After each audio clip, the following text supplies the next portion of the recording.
everybody. Welcome back to the show. We are back with another Awesome with Autism Show podcast episode.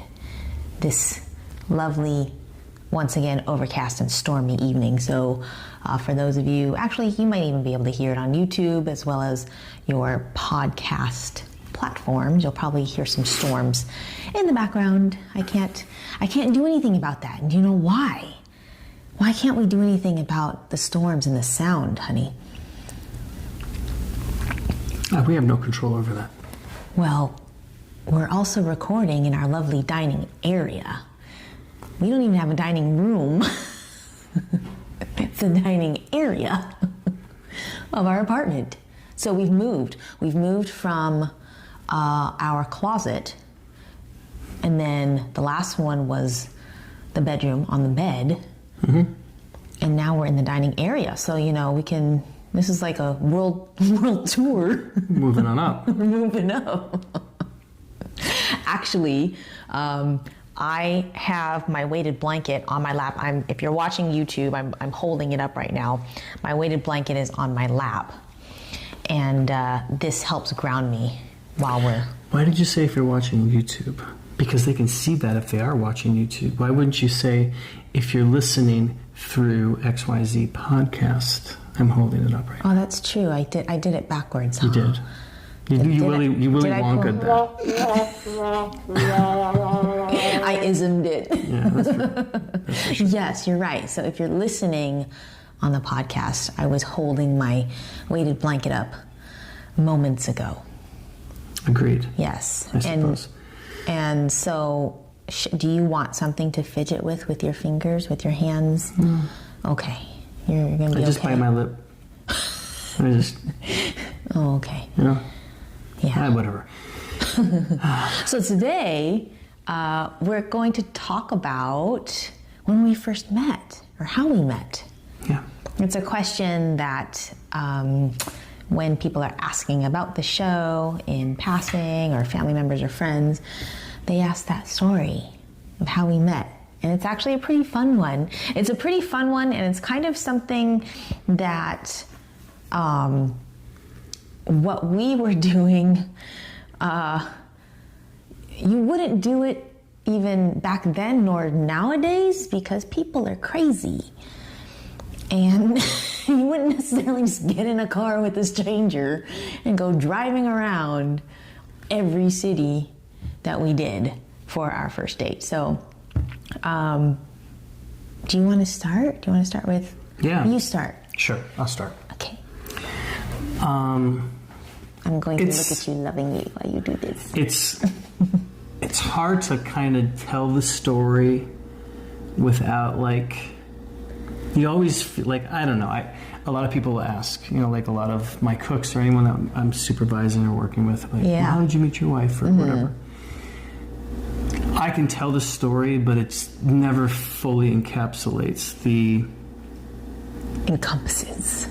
Well, yeah, because it was kind of like unique circumstances, because there were so many things that seemed to just kind of... Our lives were very parallel, which will kind of... what was going on before we met was very much parallel and aligned. Yeah. And kind of was meant to... It felt like it was just meant to kind of intersect. Yeah. Right? Yeah.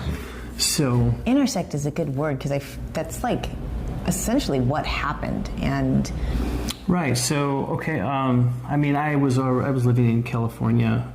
It's kind of a noob to California, more or less. I moved there in 2010, I think it was 10, yeah. Late 2010. Started working in the San Francisco Bay Area on my externship from culinary school. Mm-hmm. And then... And that date is going to be very important when I tell my story. Go ahead. Fine.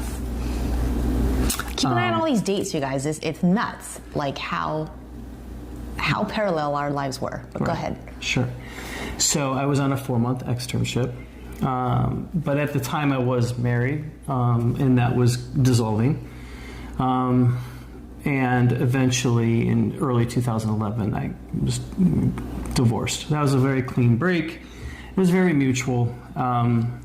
And during that externship, I did not return to go finish up my degree at the CIA, or Culinary Institute of America, because I didn't want to rack up any more debt. You know, you're freshly divorced, you're kind of starting over. I didn't want to start out in debt. Yeah. Well, you got like your associates, and you got everything up just short of like the management stuff, right? The management courses. Sure. I mean, I've already had an associate's degree. I didn't get. Yeah. Or there were like some like executive level stuff that you had to learn. Well, I was considering going to get my master's in it. Yeah, in, like, that's what I hotel mean. and restaurant Like management. way further. It's not that he's not educated. It's that he just didn't go as far as you wanted to. But this is my story. I'm just saying. Just kidding. Go ahead.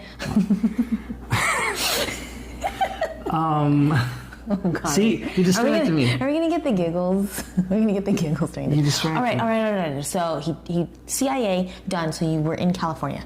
Yes. That's right. So early 2011, divorced. Yes.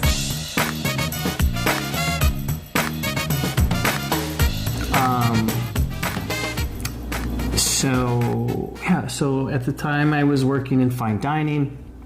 I was grueling work, but I enjoyed it. But when you're single, yeah.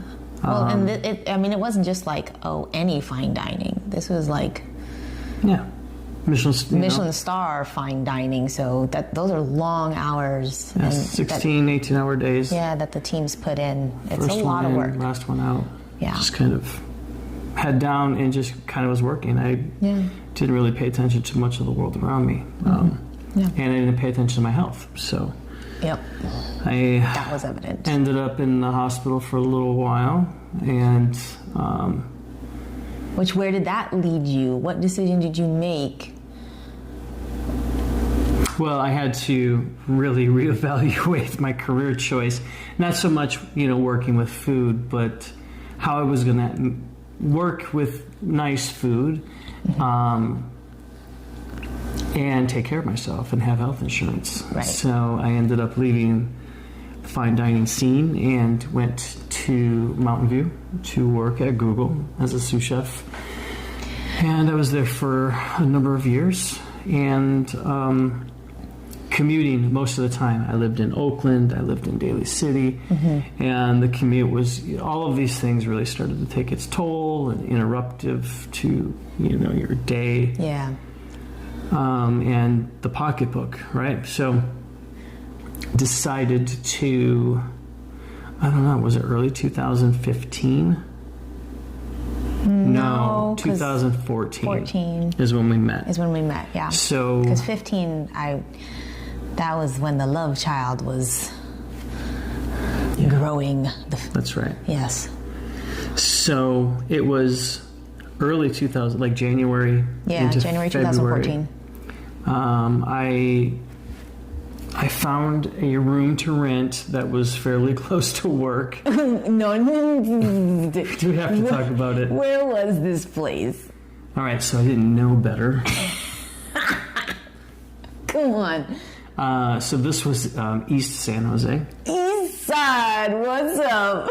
Yeah, it was pretty. It's a pretty rough neighborhood. And they never messed with me because I stuck out like a sore thumb. Over there by Alvin Road or Alvin. Yeah, I don't. Yeah. It was bad.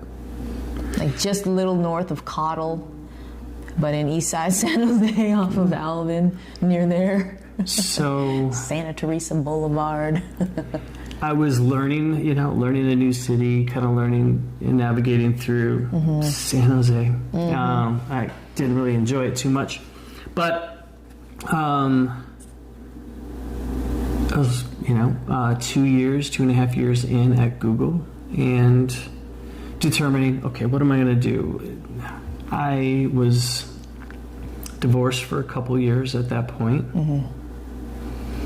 And considered dating, and being as busy as you are working our industries at the time is tough. Yeah.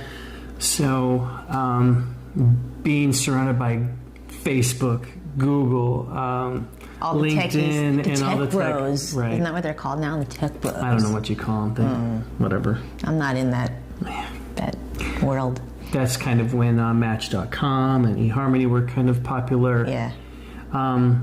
I tried a little bit of both. Didn't engage too much interaction on either of them. I stopped using Match.com. I didn't really like the platform very much. I liked the way eHarmony worked, which is where I met you. Yeah. We're online daters.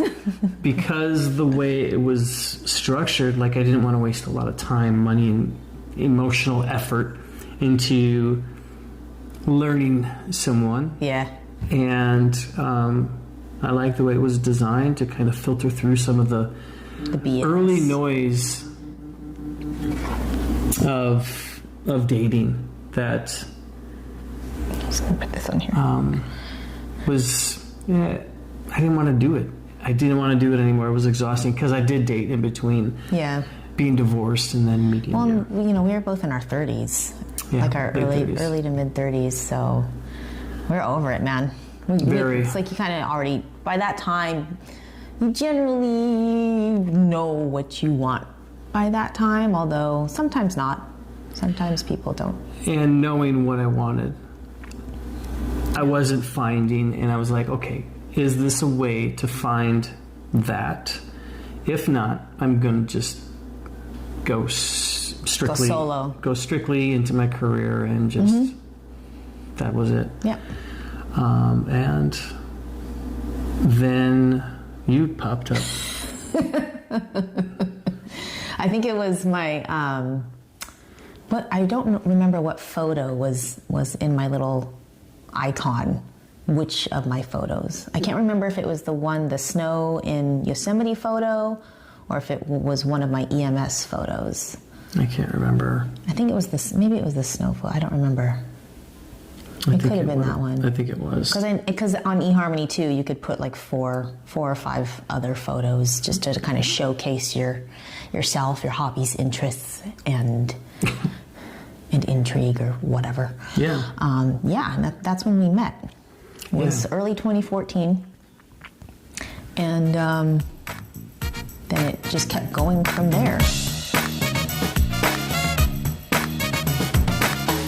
So now my story, going back to those dates, right? So I had, in late 2010, early 2011, I had moved from the Chicago area back to California, because my entire family my nuclear family is in California. I was born and raised in the Bay Area, especially the South Bay. My dad lives in the Sacramento area, and my biological mother at that time was living in South San Jose. And so if you're not familiar with the Bay Area, that's Silicon Valley. That's where Google is. That's where all of the companies that Chef was mentioning in his story. That's where all those are located. So because of the recession and everything that was going on, moved from Chicago back to California with my oldest son, so with Oliver. At that time, he was 1.5, right? 2010. 2010, yeah, he was one going on 1.5. So moved over there thinking that with the ex-husband at the time, obviously you can see he's an ex, he was staying behind to, take care of house stuff and everything, because we were losing our house because of the recession. And so he was staying back in Illinois, and then I moved out to California, and things were falling apart very, very quickly with that relationship.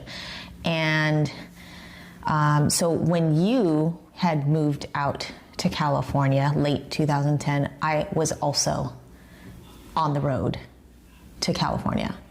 And so I had moved over New Year's Eve, because I remember being back in California like on New Year's Day. I don't know when you moved. It was October. It was October, so we just missed each other on the road by that much. It was so close. So you can see that the cosmos was like, he was working it. It was like, come on, they're gonna meet. They're gonna meet. They gotta meet. So we were, 3 months away from each other? October, November, December? Yeah. Mm-hmm. So we were 3 months away from each other at that point. And then I had gotten divorced, and my divorce was actually finalized in 2012. So while all of that fun stuff was happening, I was looking for work in emergency medical services in EMS, because I was an EMT. I was certified EMT. And so I started actually working at Great America as an EMT / like fire. I ended up being a lieutenant for our fire and EMS service with Great America. So I ended up doing that, and I was also working for another smaller ambulance company that did like code 2s and returns from hospitals going back to like subacute cares and things like that. And then through that, I started like slowly networking in the EMS community, and one EMT who was working the 911 side, he had just gotten hired, and he was like, hey, you'd be a really good candidate for EMS, for 911, we're hiring. So I was like, okay, great. Applied, and I started working 911. So it was really cool working that side of EMS. And through that, I decided to sign up literally at the same time. Chef and I decided to sign up for eHarmony, and we both signed up, and we were both kind of, doing our thing. I think I was using it a little bit more because at the time I was also seeing a therapist for relationship therapy, and I did not want to make the same mistakes that I had in the past. And so that was a time in my life where I was turning inward to say, okay, these are my mistakes. These are my choices. Now, are some of them me just, ignoring red flags and continuing on my way, but yet still complaining about running into the same problems? Am I bringing my problems on to myself? Turns out some of them I was, and it was really hard to face that. And then other times it was like a naivete that I knew something was wrong, but I couldn't put a name to it. And then therapy helped me with that. And so they suggested eHarmony because I was not very good with the social cues. They did not realize at that time that I could have been on the spectrum, because that's not what we were focusing on at the time. We were just focusing on the relationship stuff. So I dated through eHarmony, and it kept suggesting all of these like alphas. I don't know why, but it kept suggesting all of these alphas. Anyways, so through eHarmony, I was actually so focused on that. It's like once I get a goal in my head and I want to complete it, and then I'm given tools and resources to use, and I can figure out my way using those tools and resources, that's it. I was so hyper-focused on not making those same mistakes and really trying to test myself and see what I do value for myself. Like, what things do I value in life? What do I find ethical? What are my values? And can I find that in a partner? Right. Because that was a mistake that I had made in the past. I didn't think about those things. That's not what I was taught. With that, I kept getting all of these alphas, probably because of my profile that I had said I am EMS and, this is the industry I work in. And they're like, oh, okay, cool. Here's some more military people. And I'm like, that's not gonna work. Too many captains on one ship. Okay, like, no way. She likes to control everything. Well, you like to be the captain of everything. I kind of. I mean, I think it's because, well, we'll get into that a little bit later, but I'm just giving you a hard time. I can be a captain, though I'm not meaning to. I think it's just because I take an interest in something and I'm like, oh, I know things, so I'm going to share that interest with you. And then I'm hoping that somebody else will make the decisions, though. Like, I'll give you information, but you make the decisions this time. I don't want to. The thing is Chef on my profile came up as not one of the alphas, but came up on the close, like the almost, or like the maybe. Yeah, I don't remember how it was categorized. List. Yeah.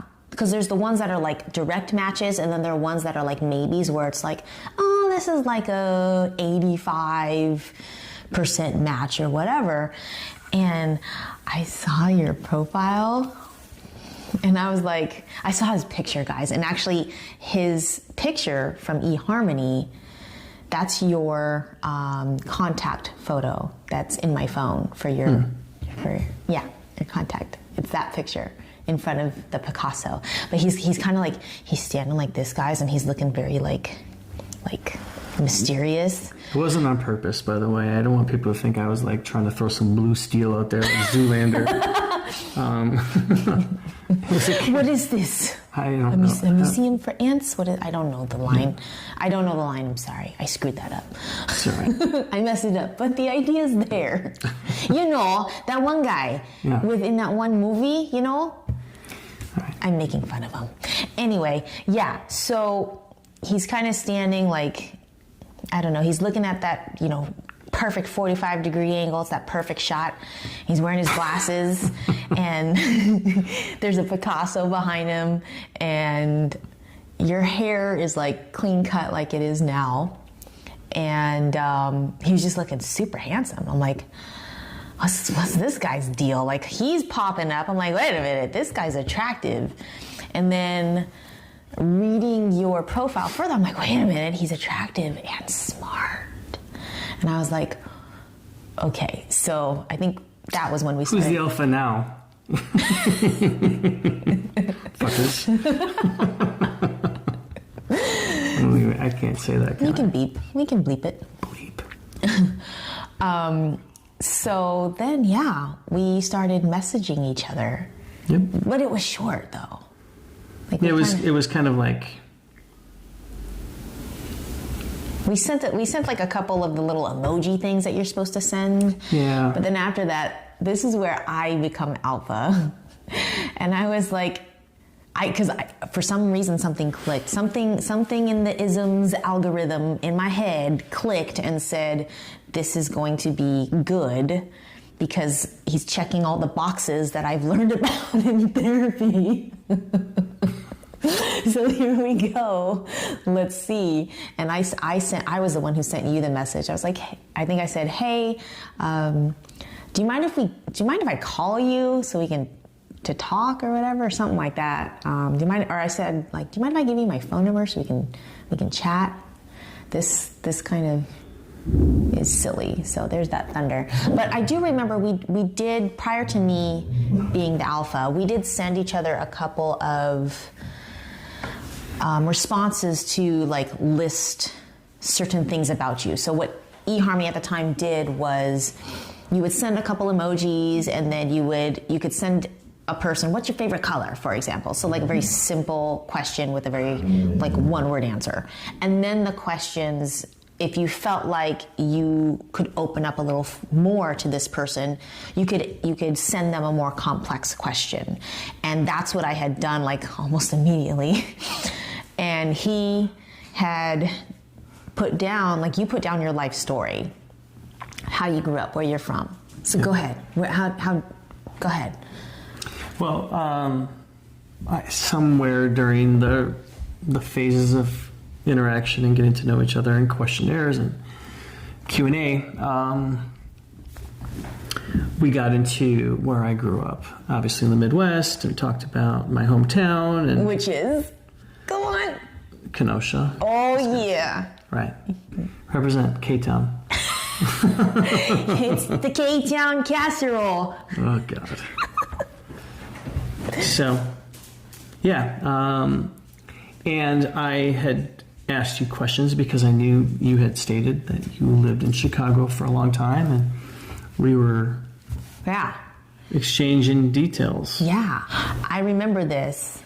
When you said, "Yep, I'm from Kenosha," you were saying that you love to cook, and you said that you had 3 siblings, and that you were the oldest of all of those siblings. Aren't you like by 6 or 7 years the oldest? No. That was the difference because it's every 2 years. So it was every 2 years. So that was the major difference. But you had your siblings. You were the oldest. Mm-hmm. And you had told me that, when you said, "Oh, I live in Kenosha," and then you kind of talked about a little bit about your hobbies, about how you like to go to the art museums and things like that. Mm-hmm. I was like, oh my God. So the thing is yes, I was living in south side of Chicago for 8 years.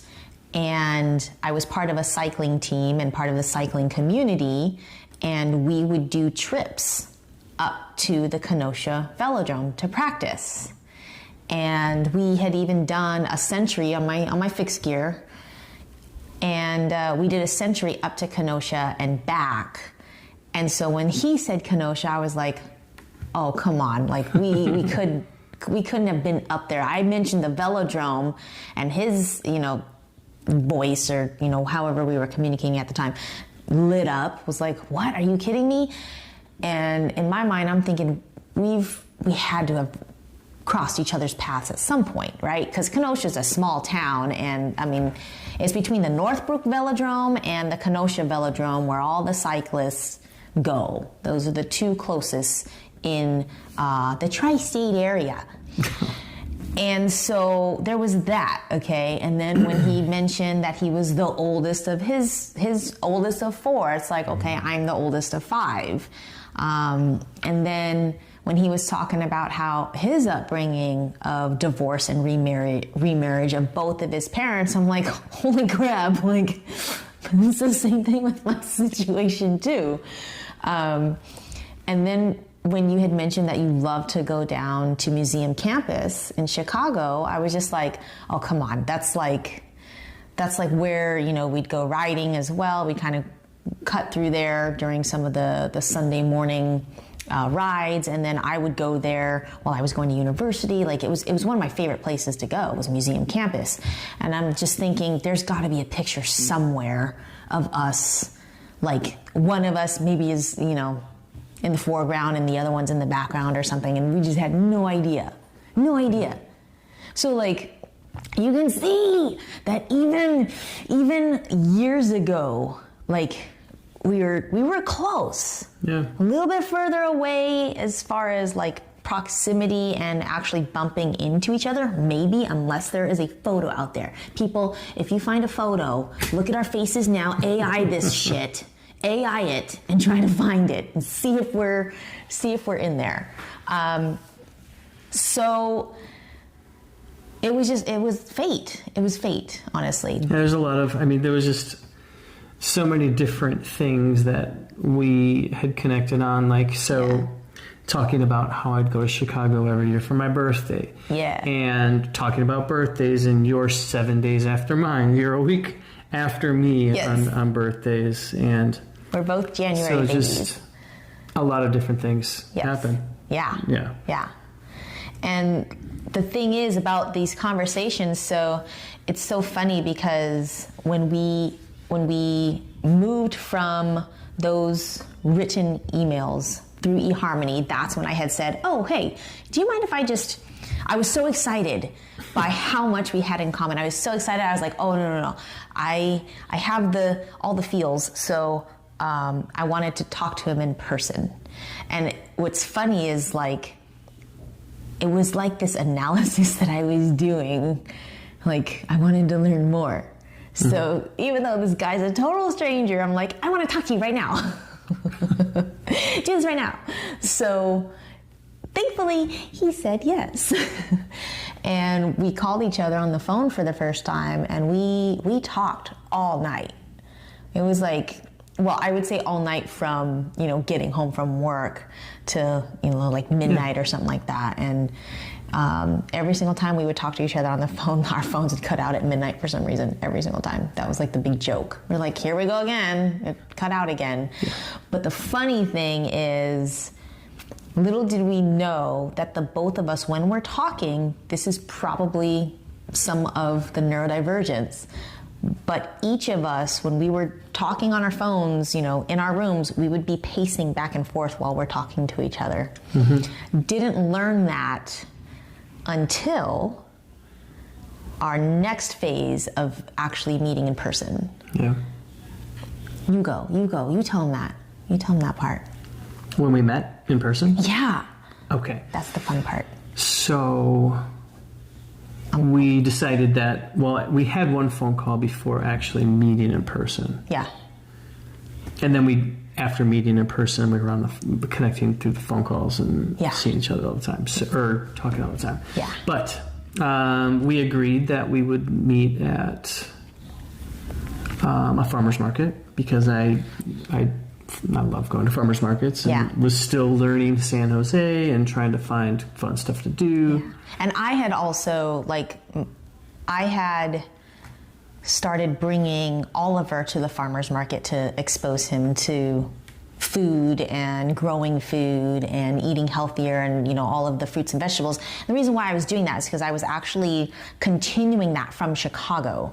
In Chicago during the recession, I actually grew a lot of fruits not a lot of fruits, but a lot of vegetables in our backyard, and I would make his baby food. And I have photos somewhere of the little jars of baby food for him. And yams, the mixture of yams was always his favorite. Yams and carrots was always his favorite.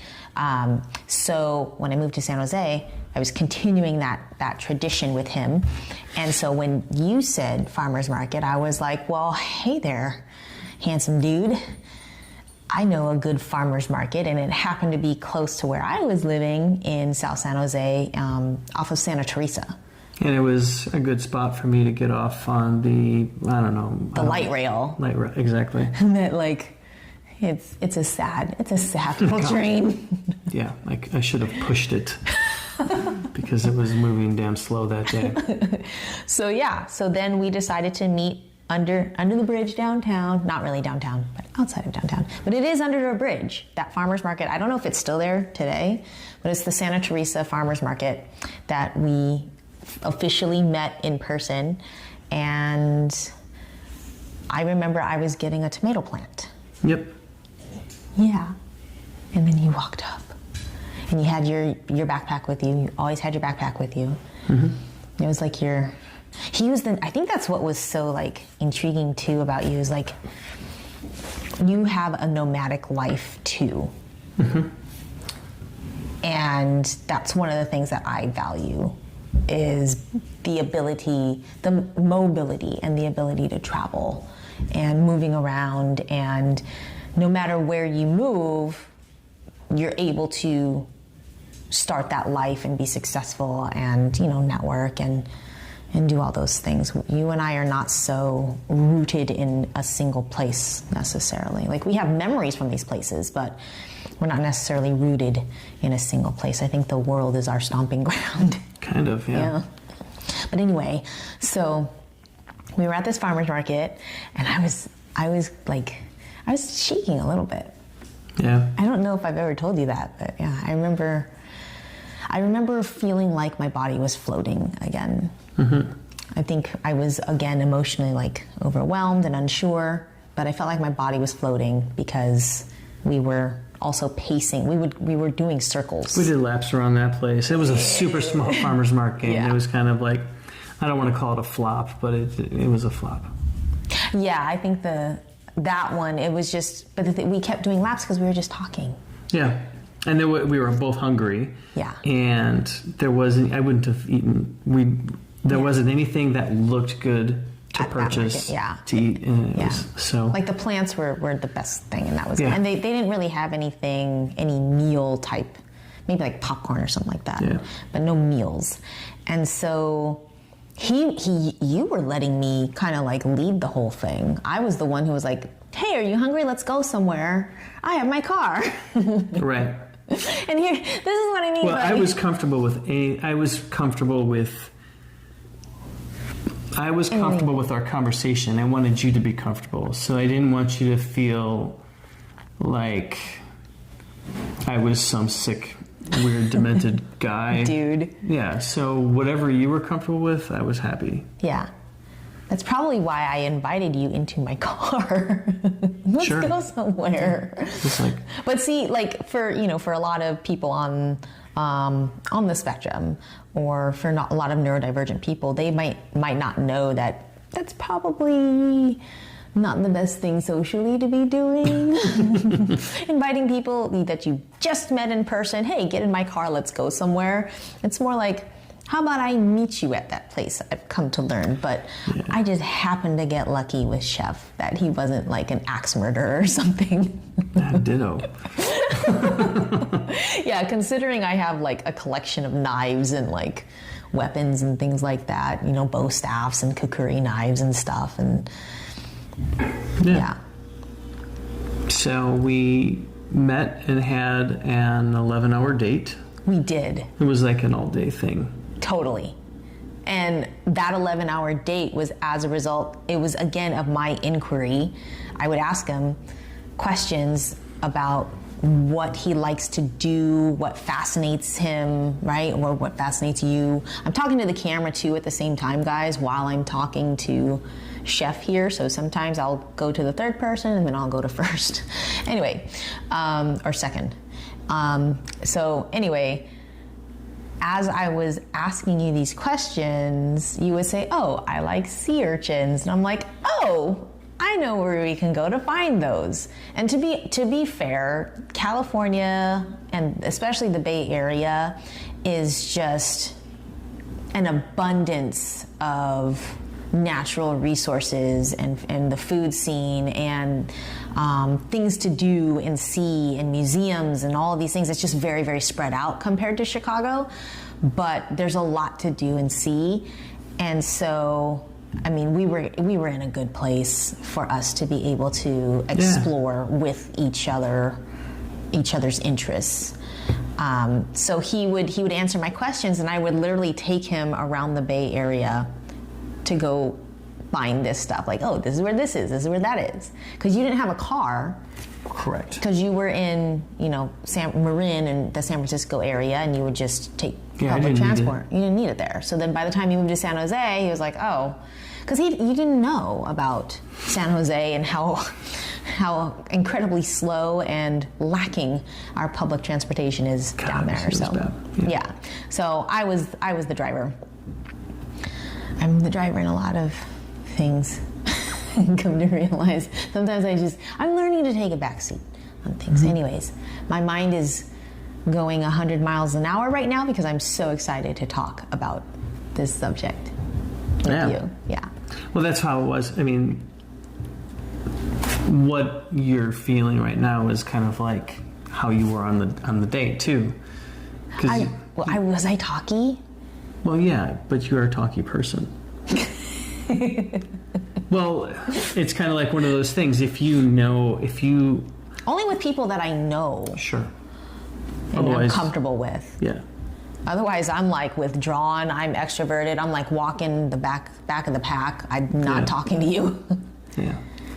But I mean, I'm happy that you were engaged enough to like. Because you're so interested enough to stay engaged, and yeah. Because we have a lot in common. You're so interesting, and then of course you're like handsome. So I'm like, okay. And you guys, what really, really got me was when he agreed to talk on the phone. It's that 24-hour bedroom voice. Non-stop. This bedroom voice that he has. The way you talk is... All right. Yeah. Maybe I should narrate books. I don't know. No? You're gonna have all the moms, and you're gonna have everybody with that voice listening, and maybe you could do some voiceovers. Yeah, we'll do it. Yeah, whatever. Yeah. So yeah, and then after that, it was just from then on out, we were calling each other and seeing each other more often. I think it like went from that to, well, then you went to Costa Rica. Yeah, I mean, it was kind of like, that was a planned trip that I had. Sorry, our dog is crying right now. Please stand by. But yeah, and then afterwards, like after we had met and I had just fallen completely in love with the guy, he goes off to freaking Costa Rica. Yeah, 2 weeks in Costa Rica. For 2 weeks. And we talked every day. We did, through Facebook. Yeah, Messenger. Messenger. We were talking there. And I was kind of nervous though, because you were saying that you had an interest. You had friends down there, which is a chef friend and his wife down there, which is why you were going down there. And you were saying that you had always had an interest in possibly starting something down there for yourself, like cooking down there or cooking for them or something. And I was nervous. I was like, oh. Well, we did this whole meetup thing, and now you're going to stay down there, ass. Well, again, back to the earlier part of the conversation, before meeting you, it was that decision of like finding, it's like, okay, if I'm going to be in a relationship, I want it to be it's going to be the relationship. And that was the same with me. I was the same way. Right. If I didn't meet anybody, I was just going to be a single mom, and that was it. Or it was going to be all career. So I had mapped out a bunch of restaurants that I would have staged at, in South America, not so much Central America. Bro was serious. And then coming up through Mexico, there were a lot of chefs that I would, because I love Latin cuisine. Yeah. South American cuisine, and just whatever. And so I was just like, okay, well, I can make this happen. Yeah. And then I met you. So then I was like, okay, well, this is kind of a cool thing that I found. I don't want to so I turned this stage situation into a trip down to Costa Rica. Dude, you were that serious. Like, you were going to do the whole thing. And see, I would always have this imposter syndrome kicking in, and I would be like, maybe I'm not good enough for this. And I was constantly asking him, are you sure? Because I don't want to, if this is your dream, I don't want to be the one that takes you from your dream. Right. If that's ultimately what you want to do, I'm not going to. Don't let me be that person, because there's all these people on the planet. You can probably meet somebody down there too. And you were just 100% sure. You kept saying, nope, I'm staying here. Yeah. Which kind of, that's one of the things, aside from all of the things about being neurodivergent that we didn't know in the first half of our relationship. That is what has led to the whole, thank you for marrying me, thank you for not running away. Yeah. It's their little motto. I know. It was easy meeting you to feel that, one, I had a crush on you. I was just all the way crushing pretty good. By the way, everybody, he still tells me that every day. And kind of we communicated those steps, because we didn't rush into anything. No.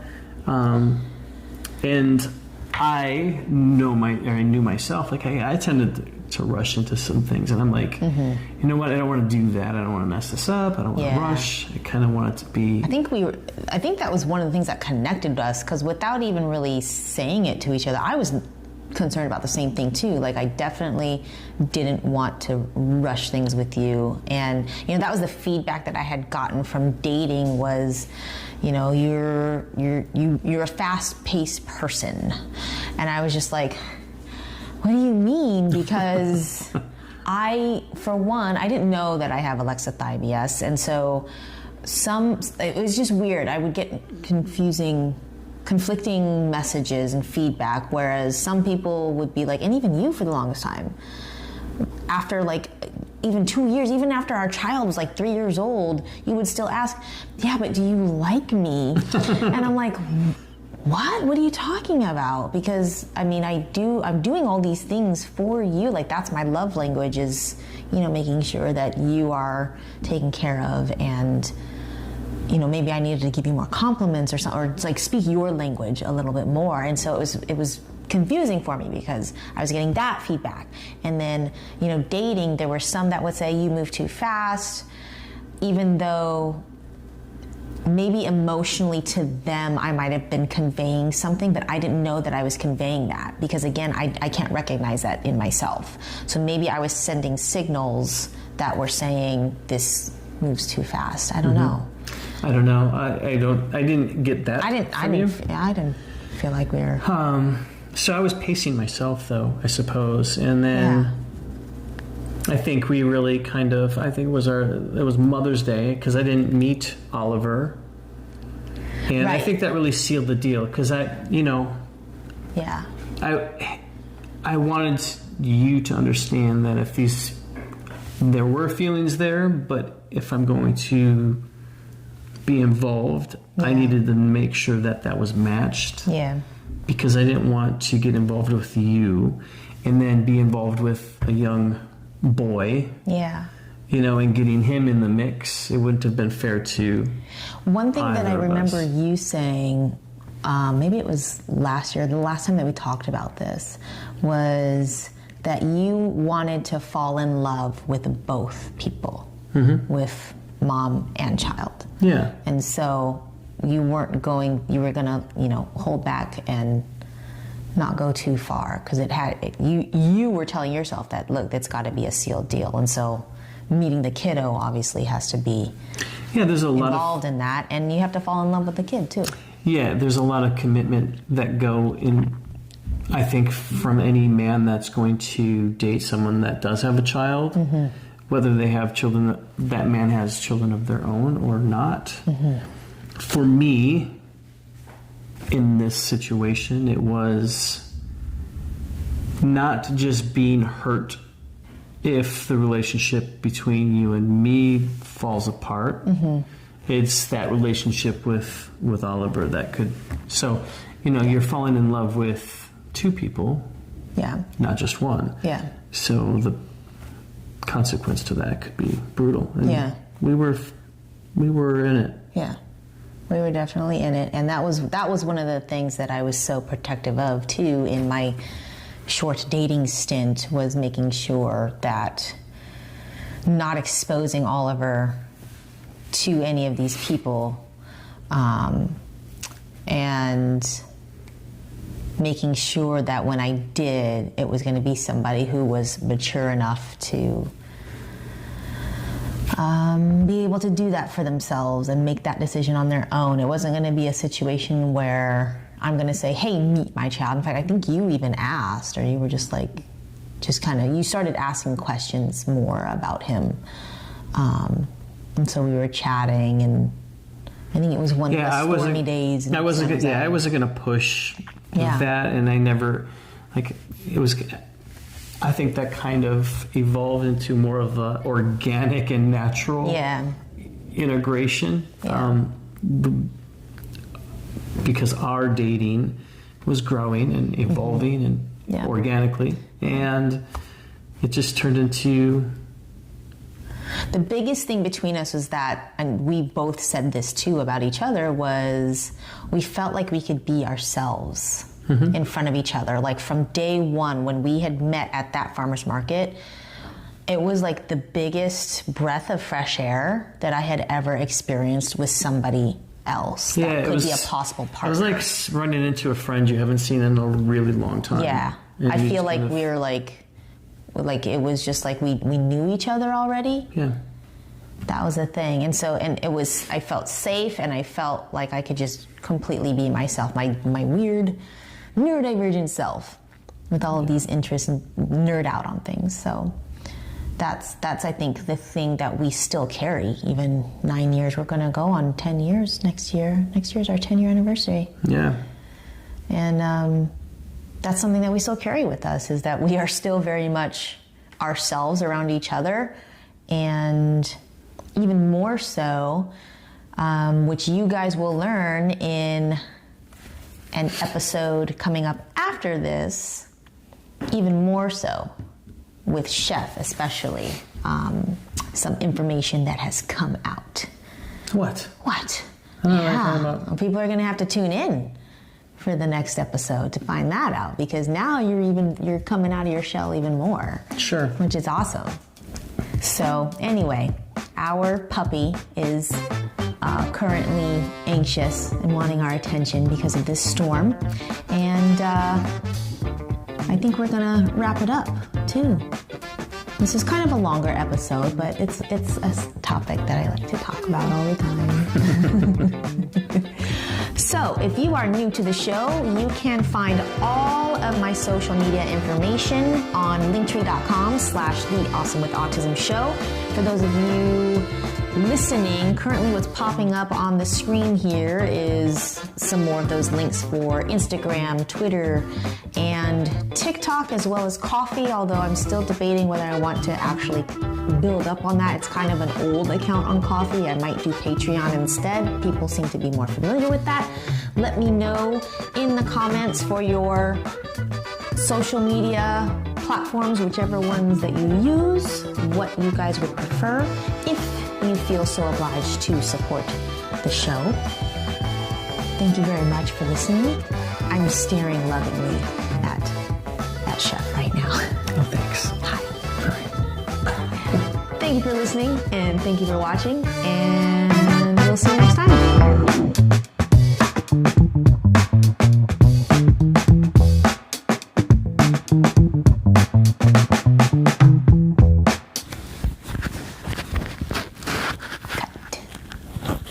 Sweet. This storm is pretty cool. All right, I'm hungry still. Me too, I want to eat something.